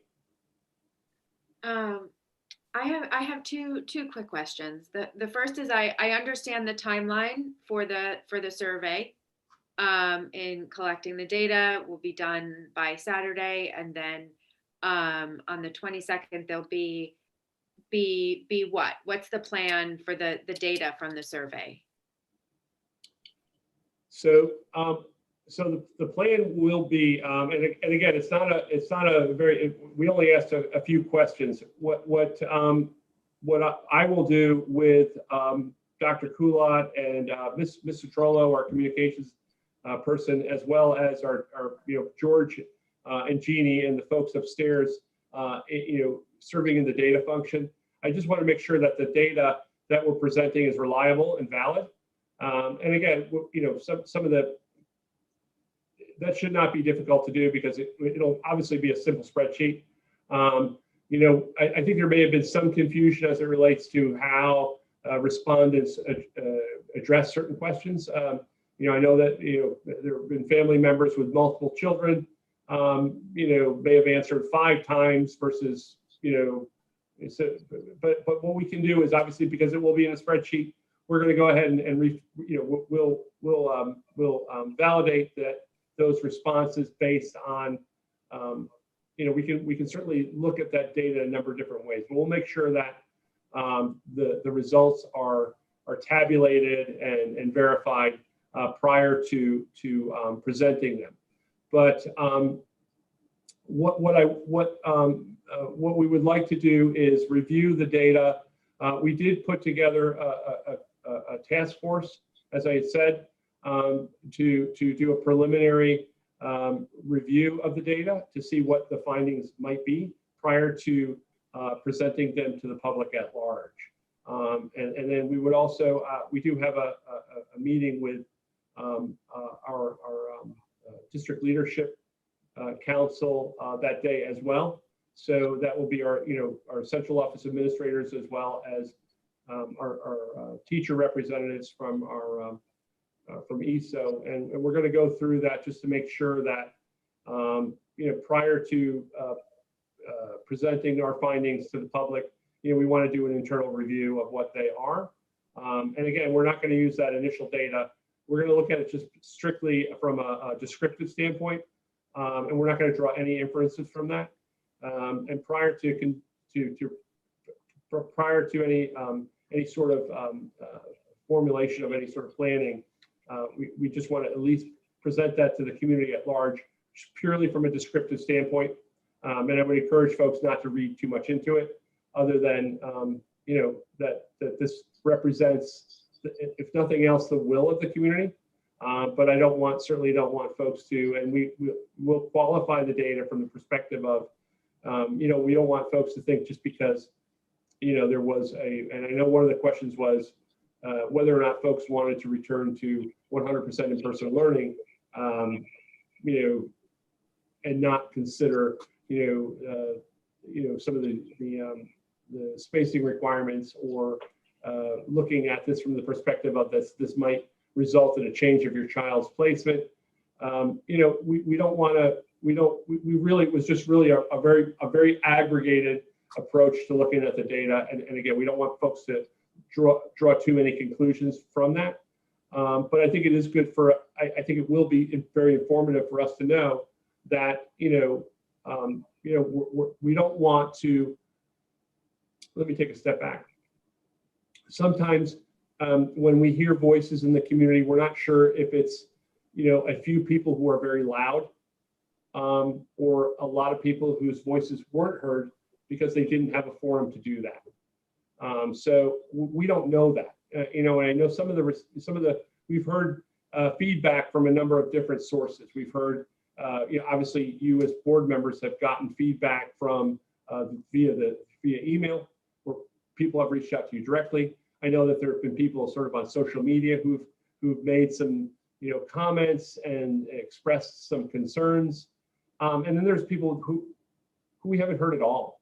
So we want to make sure that we've got a good cross section of interest from the community at large, and we want to make sure that we're not jumping to any false conclusions based on sort of the squeaky wheels. And maybe the squeaky wheels do represent the community as a whole. But we don't know that yet. So we just want to make sure that before we get into solving a problem, that we understand what the problem is. And also, again, if the vast majority of folks want to return to in-person learning as soon as possible, it may not be possible, because we don't know what this, how the what the what the profile of the pandemic is going to look like, in a week or so. So we just want to make sure that we're not doing anything that's unnecessarily risky, that we understand that folks may or may not want to see their school function in a certain way, but we don't know that yet, and we want to gain that insight. And once we do gain that insight, again, we'll present it to the community shortly after we've done that internal review. And then I'm glad to see that the extracurricular activities at SOMES and TZ are moving forward with a plan. I'm just wondering about the enrichment and extracurricular at William O. Schaefer and Cottage Lane. Right. So yeah. So we still have our we still have we still have those opportunities for students as well. I think they're largely virtual at this point. Right. Mrs. Coster, I know I'm gonna call upon Mrs. Coster because I know that she's sort of aggregated some of those interests specifically because we pay for them, and I know she did that inquiry a little bit earlier today. Did you have an update for us? Sure. Just in the planning, I think as we mentioned a few minutes ago, just taking sort of it step by step with us, first surveying, looking at the instructional program, first taking a look at K through 5, while we also develop that survey instrument for the secondary level. Looking at the SOMES in the high school for extracurricular to provide the building space and the opening to do that. There's been interest. Right now, what's been running at Schaefer and Cottage Lane are through Dr. Colotte's office in working with Ms. Ramirez and Mr. Schliessman, the Learning Institutes of Enriching Activities for Students. That has continued all the way through, and that's still going to continue at this point in time. Our next step after we have a focus on the February 22nd date in terms of bringing the key stakeholders in to review the data from the survey, as Dr. Pritchard mentioned, and start some planning. We will begin to then go back and look at the Schaefer and Cottage Lane. So it was sort of a flipped model between first examining how we bring our youngest students back to school full time, assuming that the data, that there's a positive response to that survey. And we're able to do that, but at the same time, we look at the extracurriculars at the secondary level, and then we'll flip the model. When we survey the secondary level, we'll go back to looking at those activities for our youngest students. One of the things that we want to make sure is that, staff and students feel comfortable coming back. So keeping our buildings open later, making plans where our late buses will begin to run as of March 1st. Ms. Stevens, our coordinator of transportation, has done an excellent job making sure that we have the buses and we have the space for students, just even on a normal day, but to ensure and have confidence that we can run those late buses so that at the secondary level right now, that any student that would like to stay after school and participate as part of a club or extra help has the ability to get home after school. So we wanted to have a focus on, again, elementary survey with secondary extracurricular and sports right now. And then we'll flip when we survey secondary, probably, I would say, very early, maybe the first week in March, to do that secondary survey. So right now there are a lot of virtual institutes going on. And I will just say, for me as an example of that, the highlight of my day today, and I know others did it today, was being interviewed by our student leaders in grades 1st and 2nd with their advisor, Ms. Courtwright, and being interviewed about leadership and public communication and what it takes to be a strong leader. So we're seeing glimpses of those examples that we're getting to experience as an administrator that we might not have otherwise had the opportunity. So the virtual, that's just one example of a virtual opportunity that's going on for some of our youngest students right now. And I know Dr. Collot has a range of other activities going on, so. Great, thank you. Dr. Stepani, did you have additional questions? Okay. Thank you. So yeah, Mr. Henry or Mrs. Lee or Mr. LaMadrid, I'd certainly be happy to answer any questions you might have. Not for me, thank you. I want to say, publicly that, and I think this does need to be a matter of public record, that, you're obviously, you as a board have been very, very active in your connection to the community.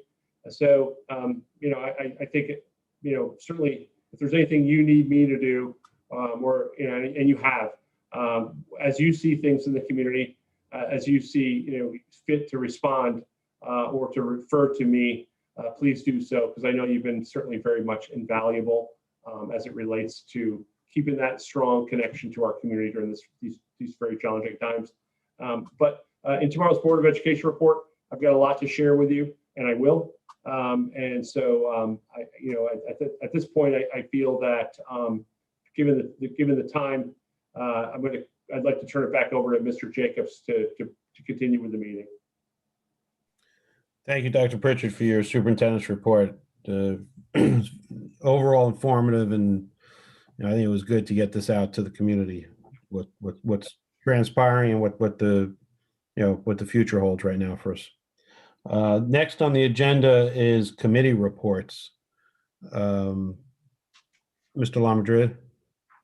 Thank you. So we heard earlier that the audit committee had met to go over the risk assessment. Other topics that were also covered, and the board has it on the agenda for tonight, is the recommendation for engaging the external auditor. The committee approved that and put forward a recommendation. And then also would like to recognize we had Connie Freckenera has actually decided to move up. She's been on the Finance Council for several years and has accepted the opening in Audit Committee. So I'd like to recognize Connie for her willingness to volunteer with the committee.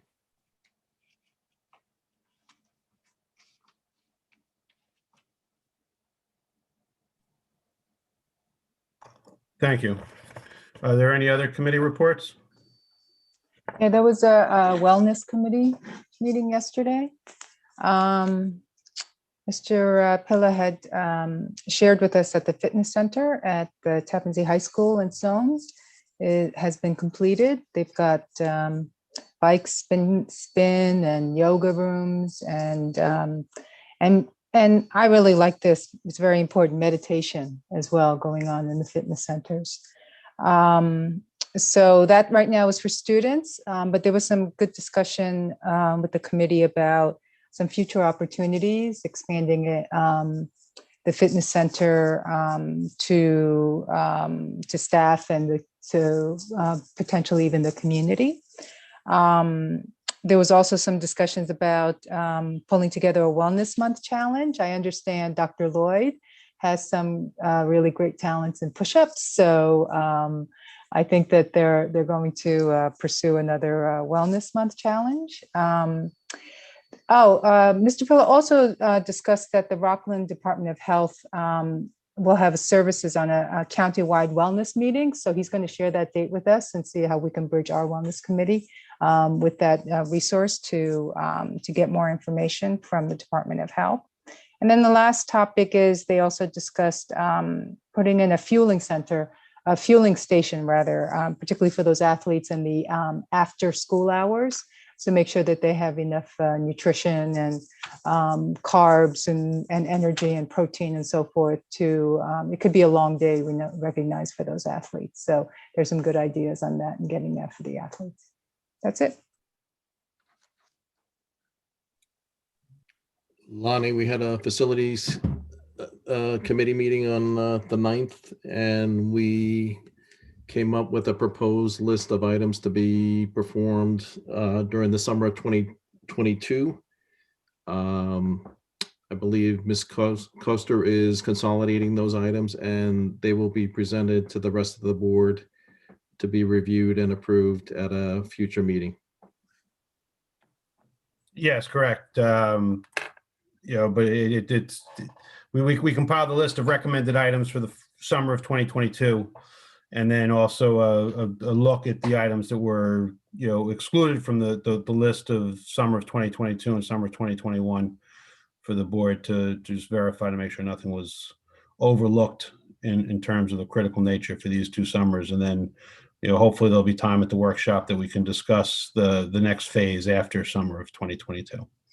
So, and with regard to Ms. Lee's comment about Dr. Lloyd and his push-ups, one of the things that I'll say that the pandemic did do amongst our staff that's been noticed and recognized is, there were a lot of tweets and challenges amongst the staff to keep the staff in good spirits and in their own, competitive nature and so forth, which was good to see that the staff is now that the staff is back 100%, but when they weren't, that they were still communicating with each other outside the building. And it's good to see that, we have a collaborative, inclusive type staff that, gets along with one another. So that's good to see.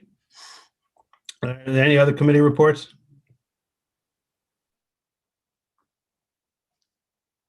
So next up on the agenda is the review of the 2021-2022 draft calendar. And Dr. Pritchett, that's just putting it up now for preliminary review and so forth. There'll be further discussions on it as we get close to adoption. And I'll just ask my question that I ask every year that, the staff is looking at it in terms of the educational flow of the calendar, and that we're running it past ESO as we're supposed to do. And that, at the end of the day, when we get the final calendar, it'll be fully vetted and everybody won't be happy with it, but it'll be the best for our students is what we're all here for. Yes. Okay, thank you. So moving on, the next item on the agenda is the board discussion for changes to the consent agenda. So the only thing I would like to say with regard to the consent agenda is I'd like to table the financial and management services consent agenda dated out, February 11th, 2021, item 8I, appointment of the internal claims auditor. Does anybody else have any other comments or want to discuss anything else about the consent agenda? Dr. Pritchett?